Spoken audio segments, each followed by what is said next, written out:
Hi friends, Pandian Stores upcoming episode என்னென்னு பார்க்கலாம். உட்கார வச்சுட்டு பயங்கரமாக பாடம் எடுக்கிறாங்க.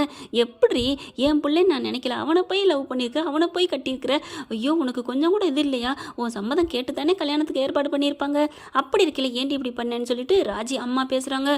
இல்லை நான் அவங்க அப்படி இப்படின்னு அப்படியே ஊமை கொட்டை மாதிரி உட்காந்துருக்குங்க. கரெக்டாக பார்த்தீங்கன்னா குமார் வந்துடுறான். குமார் வந்தோன்னா அப்படியே அந்த பெல்ட் அடிக்குது. அவங்க தான் செத்து போயிடுவேன் அப்படி இப்படின்னு சொன்னாங்க, அதனால தான் அப்படிங்கல அடிச்சேன்னா ராஜி பண்ண தப்ப அதே தப்பை தாண்டி நீ இப்போ பண்ணியிருக்கிற, பாவண்டி உங்கள் அப்பா அம்மா மனசே உடஞ்சி போச்சுடி அப்படின்னு ஃபீல் பண்ணுறாங்க. ஏன்னா அந்த கஷ்டத்தில் இருந்தவங்களுக்கு தாங்க அடுத்தவங்களோட கஷ்டம் புரியும்.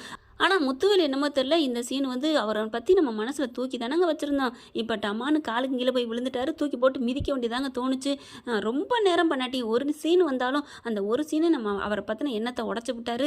ஏன்னா குமார்கிட்ட சொல்கிறார் பார்த்தீங்களா, நான் பட்ட கஷ்டத்தை அந்த பாண்டியன் கூனி குருவி நின்னான்டா, நான் பார்த்தேன்டா, எனக்கு சந்தோஷம்டா அப்படின்னு குமாரை பாராட்டிட்டு போனது தாங்க.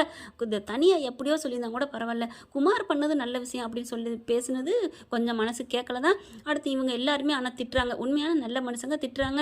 ஆனால் பாட்டி மட்டும் இருந்துட்டு பேத்தி இல்லை நம்ம வீட்டுக்கு வந்துட்டால, அதனால் விடுங்கடி ஆளுக்கு பேசாமல் அப்படின்னு சொல்லி இங்கிட்டு பேசிகிட்டு இருக்காங்க. அங்கே பாண்டியனை பார்த்தா கடைக்கு வந்தவங்க துருவி கேள்வி கேட்க பழனி வந்து எல்லாத்தையும் அடித்து வரட்டி விட்டுட்டு, வாங்க மாமா வேணாம் மாமா இங்கே இருக்க வேணாம் மச்சான் கிளம்புங்க அப்படிங்கிற, அட விடுடா அப்படின்னு சொல்லிட்டு, நீ இதெல்லாம் கொண்டே பார்சல் கொடு அப்படிங்கிறாங்க.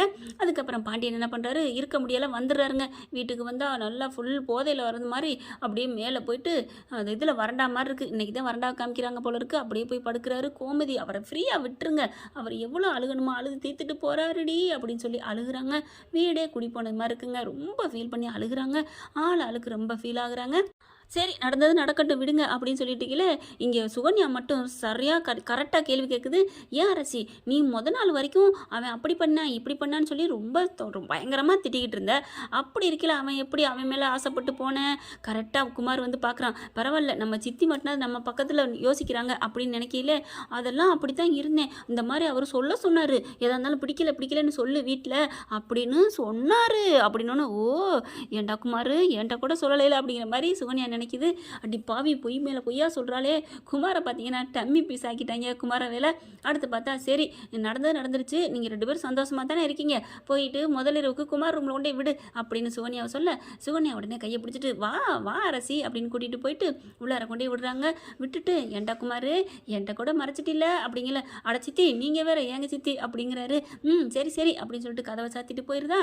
இவர் என்ன பண்ணுறாரு, ஏன் ரூம்ல ஏண்டி வந்த, நீலாம் அப்படியே புழு மாதிரி பார்க்குறாங்க, நான் கூட இவன் நல்லவன் பாவம் உயிராக லவ் பண்ணுறேன்னு நினச்சேன். 1-2 எபிசோடில் இவனை பற்றி பாராட்டி வேற ஒரு கொஞ்சம் பாவப்பட்டு பேசிவிட்டேன். அதுக்கு கூட கமெண்ட்ஸில் சொன்னாங்க சில தோழர்கள், குமாருக்கு நீங்கள் வந்து சப்போர்ட் பண்ணி பேசாதீங்கன்ட்டு. அது கரெக்டாக தாங்க இருக்குது, இவன் நல்லவனே இல்லைங்க, இவனுக்கு போய் சப்போர்ட் பண்ணி பேசிவிட்டேன். பார்த்தா அப்படியே ஒரு மட்டமாக அரசி என்னமோ அப்படியே மூஞ்சியெல்லாம் அஷ்டகோணமாக இருந்து என்னண்டோ ஒரு இது மாதிரி நினச்சி, ஒரு புழு மாதிரி நினச்சிட்டு, நீ இந்த வீட்டுக்குள்ள எப்படி வர முடியும் அப்படி இப்படின்னு பொண்ணு கிடைக்காம கிடக்குறாங்கன்னு லோல் பட்டு தெரிஞ்சாங்க. அப்பன்னு மையனு லோலோன்னு தெரிஞ்சேன். அரசின்ட்டு இன்னைக்கு என்னடனா அவளை கண்டாலே பிடிக்கலைங்க.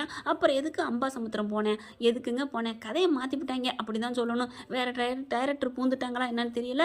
அடுத்து அரசி என்ன பண்ணுது, என்னன்னு வெளியில் போச்சுரியா, இங்கே பார் என்கிட்டலாம் வச்சுக்கிட்ட அவ்வளோதான் அப்படின்னு சொல்லிட்டு வேகமாக கட்டில் பிரிக்கிறாங்க.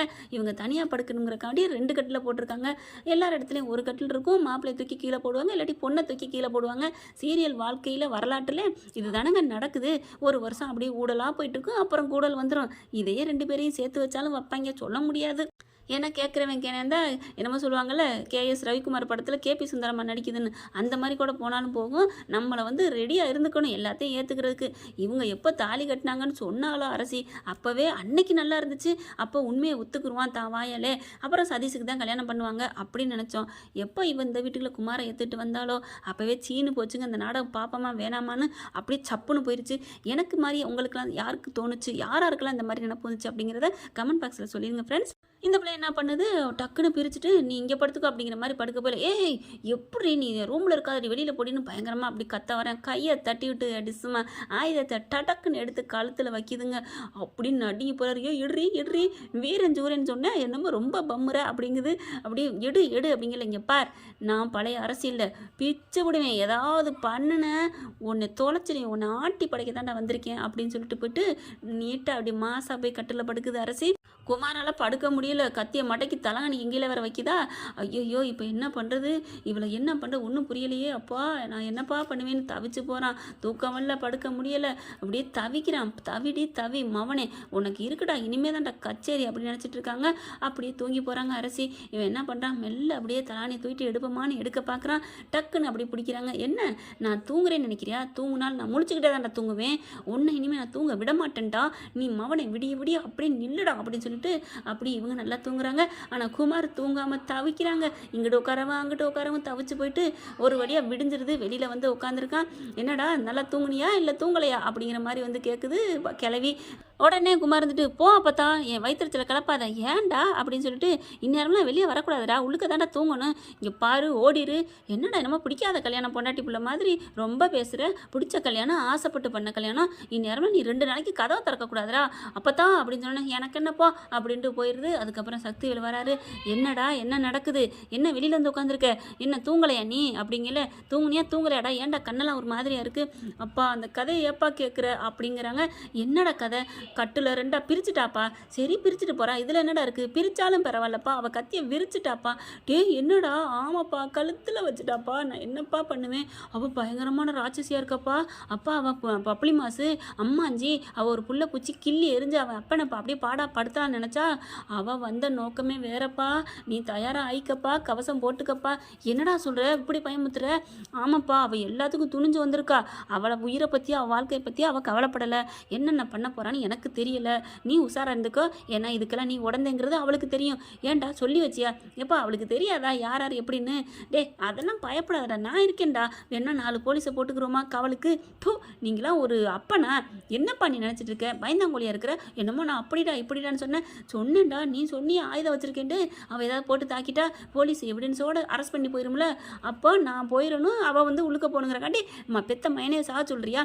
டெடே அப்படிலாம் இல்லைடா, நீ என்னடா மவனை இப்படிலாம் பேசுகிற, அதெல்லாம் இல்லைடா, இருந்தாலும் எனக்கும் ஒரு பயம் வருதுடா அப்படிங்கிட்டு. அதுக்கப்புறம் என்ன பண்ணுறாரு, சரிடா என்ன பண்ணிட்டு இருக்காவ அப்படிங்கல, உள்ளார தூங்கிக்கிட்டு தாப்பா இருக்கா அப்படிங்கல, எங்கே பார்ப்போம் அப்படின்னு 2 பேரும் வர்றாங்க. பார்த்தா அப்படியே தூங்கிக்கிட்டு இருக்க பார்த்தோன்னே பாருவேன், அப்படியே என்ன மாதிரி அப்படி கொடூரத்தை மூஞ்சில் தெரியுது. எனக்கு வாப்பா நீ வெளியில் வாப்பா, எனக்கு இதுக்குள்ள படுக்கவே பயமாக இருக்குது, நிற்கவே பயமாக இருக்குது, நான் ஒரு போட்டு தூங்கலப்பா. என்னடா மவனை இப்படி சொல்கிறேன். ஆமாப்பா அங்கே எங்கேன்னு உட்காந்துட்டே இருந்தேன்ப்பா, என்ன பண்ணிடுவானு பயத்தில் அப்படிங்கிறாங்க. ஐயோ நீலாம் என் மவனா அப்படின்னு சொல்லிட்டு வெளியில் போய் உட்காந்து பேசுதுங்க. இப்போ என்னடா பண்ணலாம், இவளை எப்படா தொலைச்சி தலைய முழுகிறது, இவளை அந்த வீட்டிலேருந்து கூட்டிகிட்டு வான்னு சொன்னது நான் தான், இப்போ எப்போ இருந்தது நம்மளை விட்டு போகணும்னு பயம் அப்படி பரபரப்பாக இருக்கேடா அப்படிங்கிற கதை விட்டமான்னு சவுண்டு கேட்குது. என்ன சத்தம் அப்படின்னு திரும்பி பார்க்குறாங்க. அப்படியே வானத்துக்கு பூமிக்கு நிற்கிற மாதிரி அரசி அப்படியே நிற்கிது. பார்த்தோன்னே உன் பொண்டாட்டி பார்க்குறாடா அப்படிங்கிற திரும்பி பார்க்குறாரு குமார். பார்த்துக்கிட்டு அப்பா எனக்கு பயமாக இருக்குப்பா அப்படின்ட்டு 2 பேரும் ஓட ஆரம்பிக்குதுங்க. அரசிக்கு சிரிப்பு தாங்கலை. இருங்கடா உங்களை இப்படி ஓட வைக்கிறேன் பாரு, வாயாலே நான் அரசியை எதுவுமே பண்ணலை, எந்த தப்பும் பண்ணலை, நான் தாலி கட்டலை, ஒரு தப்பும் பண்ணலை, அவள் வந்து இஷ்டப்படலாம் வரல, நான் கடத்திட்டு தான் போனேன்னு சொல்ல வைக்கலை, நான் பாண்டிய மாவா இல்லைடா அப்படின்னு சொல்லிட்டு கிச்சனுக்கு போகிறாங்க. அங்கே வாமா வா அப்படின்னு சொல்லிட்டு சுகன்யா உடனே குளிக்காமல் வர்ற கிச்சனுக்கு அப்படிங்குது லோலாயி. அடுத்து பார்த்தா இல்லை தேவையில்லை எனக்கு காப்பி கொடுங்க அப்படின்னு சொல்லிட்டு காப்பி வாங்கி அப்படி சேர் மேலே அப்படி கால் மேலே கால் போட்டு உட்காருது. இவங்க ஓடுனவங்க தான் எங்கே அப்பன்னு மையனும் காணும் அப்படிங்கல. அவங்க நேரம் பக்கத்து ஊரில் நிற்பாங்க. அத்தை அப்படிங்கல, என்னம்மா சொல்கிற, எனக்கு பயந்துட்டு ஓடிட்டாங்க. என்னது உனக்கு பயந்துட்டா, என்ன சொல்கிற அப்படிங்கல, இதோ இதுக்கு பயந்து அப்படின்னு இடுப்பில் சொல்லி இருக்கிறத எடுத்து காமிக்கிறாங்களா, மடக்கிறத எடுத்து விரித்து. ஐயோ என்னம்மா இது அப்படிங்கிறாங்க ராஜியம்மா. பின்ன இவங்க கிட்டலாம் சும்மா இருந்தால் என்ன ஆகுறது, நைட்டு என்ன பண்ணார் தெரியுமா, என்ன பண்ணா அப்படிங்கல, வெளியில் போறியா என்னன்னு ரொம்ப சண்டை போட்டார். வெளியில் போன்னு ஏன் சொல்லணும், நீங்கள் இஷ்டப்பட்டுத்தானே கல்யாணம் பண்ணீங்க. ஐயோ மாட்டிக்கிட்டோமா அப்படின்ட்டு. இல்லை நான் ட்ரெஸ் மாற்றணும் வெளியில் போகணும் ரொம்ப கோவமாக பேசினார். இருந்தாலும் பழைய பகை இருக்குல்ல எங்கள் அப்பா அம்மா மேலே, அதனால நான் டக்குன்னு இதை வச்சு காமிச்சோன்னு அலறி அடித்து ஓடிட்டாங்க அப்படிங்கிறா. பார்க்கையிலே இவங்களுக்கு ஒரு பொறி தட்டுப்படுது. இப்போ அரசு ஏதோ பொய் சொல்கிறா அப்படின்னு கண்டுபிடிப்போம் அப்படின்னு முடிவெடுக்கிறாங்க. ஓகே ஃப்ரெண்ட்ஸ், பார்க்கலாம். தலைதறிக்க ஓடின குமார் சக்திவேலும் திரும்பி வருவாங்களா வரமாட்டாங்களா அப்படிங்கிறத இந்த பதிவு உங்களுக்கு பிடிச்சிருந்துச்சுன்னா உங்கள் பொண்ணான கையால் ஒரு லைக்கை போட்டு சப்ஸ்கிரைப் பண்ணியிருக்கேன். Thank you friends.